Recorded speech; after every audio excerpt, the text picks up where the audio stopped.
ED का action होना ये बहुत ज़्यादा लोग इसको देख रहे हैं।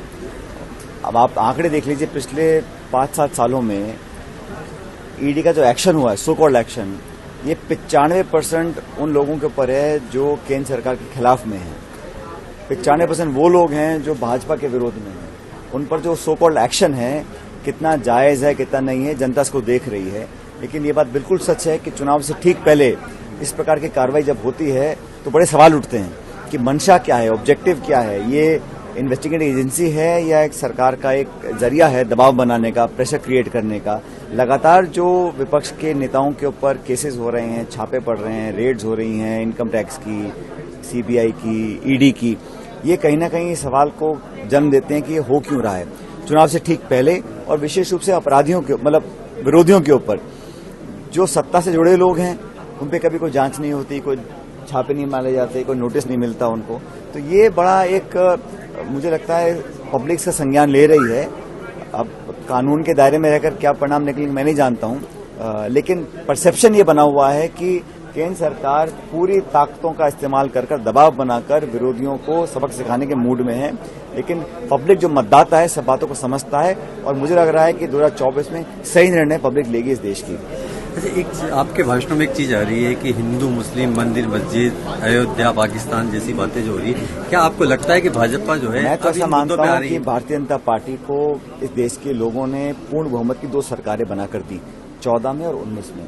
अब इन 9.5 सालों में जो उनकी रिपोर्ट कार्ड है उस पर चर्चा करने का मैं समझता हूं उनके नेता नहीं चाहते हैं। वो हमेशा विवादित मुद्दों को ही प्रासंगिक रखना चाहते हैं। ये एक पुरानी रणनीति है भारतीय जनता पार्टी की।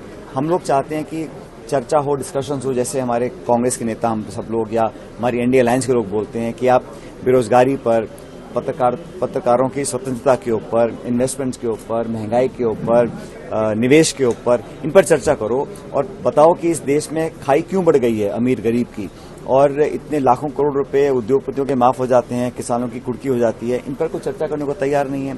तो जो भावनात्मक मुद्दे हैं या विवादित मुद्दे हैं उनको हवा देकर लोगों का ध्यान डाइवर्ट करने की एक शुरू से कोशिश बीजेपी की रही है। लेकिन अब लोग समझ रहे हैं, इसलिए जो परिणाम आपने देखे कर्नाटक में, हिमाचल में, वो कांग्रेस के पक्ष में आए थे।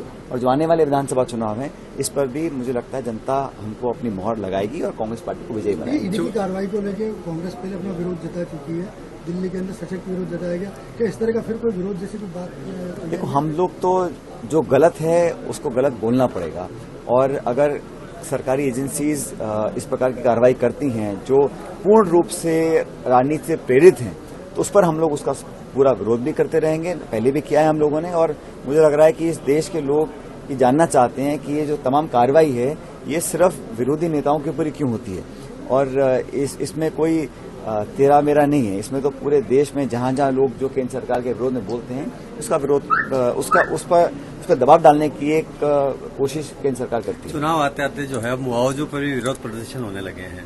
जयपुर में एक बड़ा प्रदर्शन हुआ है कल, उससे किस नजर से देखते हैं? किस तरह के जो है मॉब लिंचिंग जैसे कानून जो है, मुझे लगता है कि जो भी कानून है, जो भी बनने चाहिए, पॉलिसीज हैं, वो एक जैसी होनी चाहिए, कोई पक्षपाती भेदभाव नहीं होना चाहिए।